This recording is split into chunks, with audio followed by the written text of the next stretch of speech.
Hey guys, ఈ రోజు మనం హైదరాబాద్ హోట్స్ అనే రెస్టారెంట్ కి వచ్చాయి. ఇది దుర్గం చెరువు మెట్రో దగ్గరలో ఉంది. రెస్టారెంటే కాదు, ఇక్కడ మనకి మండి ఆల్సో అవైలబుల్. ప్రీవియస్ వీడియోస్ చూసుంటే మీకు తెలిసే ఉంటుంది నాకు మండి అంటే చాలా ఇష్టమేనని. నేను మోస్ట్లీ మండీసే ప్రిఫర్ చేస్తా రెస్టారెంట్స్ కన్నా. సజెస్ట్ చేస్తే వెళ్ళాను, ఇక్కడ టేస్ట్ బాగుంటుంది అంటే. అంబియన్స్ అంటే అంత ఏం లేదు, జస్ట్ సింపుల్ గా. మనమైతే చికెన్ బార్బిక్యూ ఆర్డర్ చేసేసాం. నాకు ఎందుకు మండీస్ అంత ఇష్టం, ఎందుకు ఎక్కువ ప్రిఫర్ చేస్తా, ఎందుకు ఎక్కువ వెళ్తానని అంటే కాంప్లిమెంటరీ సూప్ కోసం. ఈ సూప్ అంటే నాకు చాలా ఇష్టం. రెస్టారెంట్ లో ఇవి ఇయ్యరు కదా, ఎక్కడైతే నాకు అంత ఏం అనిపించలేదు. ఎంతమందికి ఇష్టం ఈ కాంప్లిమెంటరీ సూప్ అంటే కామెంట్ చేయండి. నెక్స్ట్ అయితే మనం ఎంతగానో ఎదురు చూస్తున్న ఆర్డర్ అయితే వచ్చేసింది. చూడడానికి అయితే చాలా బాగుంది, చాలా టెంప్టింగ్ గా ఉంది. ఎప్పుడెప్పుడు తిందామని ఎదురు చూస్తున్నా, ఇంకా ఆగలేదు, యుద్ధం మొదలు. ఫస్ట్ అయితే చాలా స్లోగా స్టార్ట్ చేసా. ఆఫ్టర్నూన్ అయితే ఏం తినలేదు, ఇంక మండీకి వెళ్తామని చాలా ఆకలితో ఉన్నా.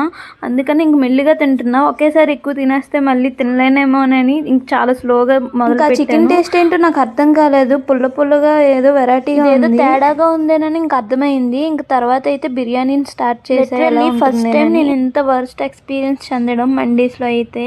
నాకైతే బిర్యానీ అస్సలు నచ్చలేదు కదా, అందుకని నేను తిన్నాను కొంచెం. ఇంక నా వల్ల కాలేదు. ఇంకా చికెన్ అయినా తిందామని చికెన్ అయితే కంప్లీట్ బాబు ఇది ఎలా తింటుంది అని అనుకుంటున్నాను. తినడంలో కూడా సిగ్గు మొహమాట ఉంది. నాకైతే చికెన్ లో బోన్స్ అంటే చాలా ఇష్టం. మీలో ఎలా ఉన్నారు, ఎవరైనా ఉంటే కమెంట్ చేయండి. అయిపోయింది, ఇంకైతే ఆపేసాను. టేస్ట్ బాగాలేదని అన్ని బాగోవని అనలేము కదా, బాగుండొచ్చు. మాకైతే ఫుడ్ చాలా వేస్ట్ అయిపోయింది, మేమైతే తినలేకపోయి ఇంక చివరికి సోంతో అయితే సరిపెట్టేసుకున్నాం.